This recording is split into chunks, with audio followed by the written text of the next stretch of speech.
Intro, hook. For most people, $1 million is not just money. It's freedom. It's the ability to breathe without checking your bank account. It's years, sometimes decades, of effort, discipline, sacrifice, and delayed gratification. It's the difference between stress and security, between anxiety and control, between reacting to life and directing it. For many, $1 million represents the moment everything changes. But for billionaires, $1 million is something else entirely. It's a rounding error, a convenience fee, a friction remover. It's the amount you spend so you don't have to think. Today, we're going to look at how billionaires spend $1 million without thinking. Not to glorify wealth, not to flex luxury, but to understand something far more important. Because the biggest difference between the rich and everyone else isn't what they buy, it's how they think about money. And once you understand that difference, you start seeing the world very differently. Section 1. Private travel habits. For the average person, travel is about price. Flights are booked weeks or months in advance. Dates are flexible. Layovers are tolerated. Comfort is optional. The goal is simple. Get from point A to point B for as little money as possible. For billionaires, travel is about something entirely different. It's about time. It's about control. And above all, it's about privacy. A private jet flight that costs $150,000 for a single trip doesn't feel expensive when your time is valued at millions of dollars per hour. To someone operating at that level, time is not measured in hours. It's measured in momentum. A missed meeting can cost tens of millions. A delayed deal can shift an entire market. A lost opportunity can never be recovered. So when a billionaire spends six figures on a private flight, it's not luxury. It's efficiency. A $1 million budget can easily disappear into a handful of international private flights. Jet membership programs, crew salaries and standby fees, aircraft maintenance and logistics. Interestingly, many billionaires don't even own jets. Ownership creates friction, maintenance schedules, regulations, staffing complexity, capital tied up in depreciating assets. Instead, they charter, they call, the jet arrives, they leave, no waiting, no delays, no compromises. Chartering creates freedom, and then there's privacy. On a commercial flight, privacy doesn't exist.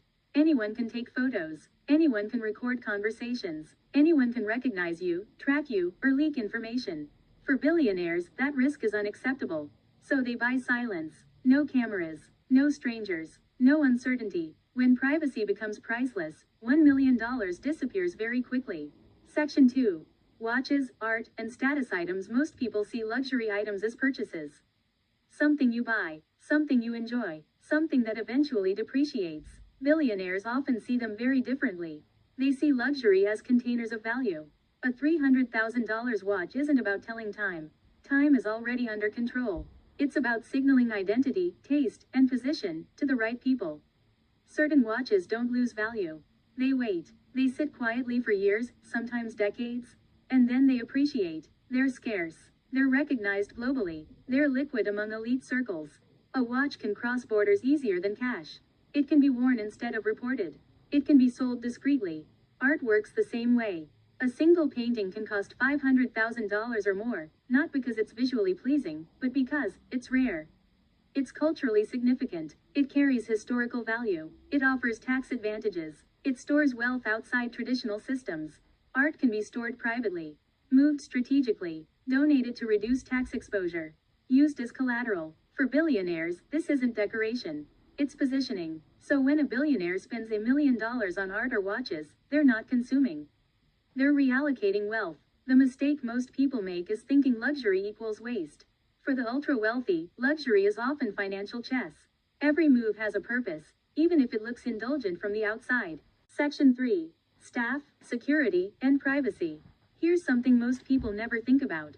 When you're extremely wealthy, your life becomes expensive just to exist. Not because you want it to be, but because risk increases with visibility. A single billionaire household may employ multiple personal assistants, full-time drivers, armed security personnel, legal advisors, financial managers, cybersecurity specialists, reputation and privacy consultants. A professional security team alone can cost hundreds of thousands per year. But it's not about paranoia. It's about risk management, kidnapping threats, extortion attempts, stalking, digital surveillance, identity theft, social engineering attacks. At that level, luck is not a strategy. Billionaires don't outsource safety to chance. They buy certainty. They buy redundancy. They buy preparation. Secure properties. Private infrastructure. Vetted staff with strict confidentiality agreements. $1 million spent on security isn't indulgence. It's insurance. And unlike material possessions, peace of mind compounds. The safer your environment, the clearer your thinking. The clearer your thinking, the better your decisions. Section 4. Exclusive experiences money can't buy. At a certain level of wealth, objects stop being impressive. Cars blur together. Houses lose novelty. Luxury becomes normal. What matters instead is access. $1 million can unlock. Private island stays unavailable to the public. After-hours access to museums and landmarks. Invitation-only investment dinners. Closed-door political, business, or cultural events. These aren't experiences you can search for online. They're experiences you're invited to. And invitations are currency. They're extended based on trust, reputation, and discretion. Billionaires don't buy experiences for excitement. They buy proximity to influence.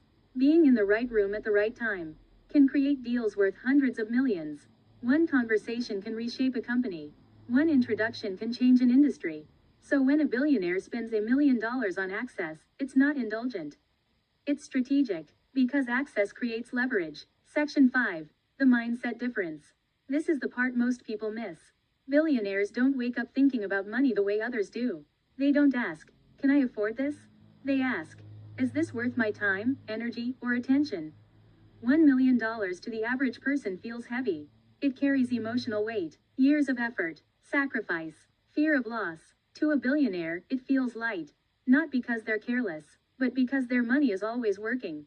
While $1 million is being spent, another 10 million is being earned. Another deal is closing. Another asset is compounding. Another system is producing returns. The wealthy don't fear spending money. They fear wasting focus.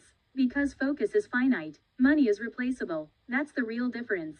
Conclusion. When billionaires spend $1 million without thinking, it's not because they don't value money. It's because they value time, leverage, and peace more. What looks reckless from the outside is often carefully calculated on the inside. The lesson here isn't to copy what they buy. It's to understand how they decide. Because wealth isn't built by avoiding spending. It's built by knowing when spending creates freedom. Ending CTA, soft, premium, if you want to understand how the wealthy think. Not just what they own. Subscribe to this channel, because luxury isn't about money. It's about control.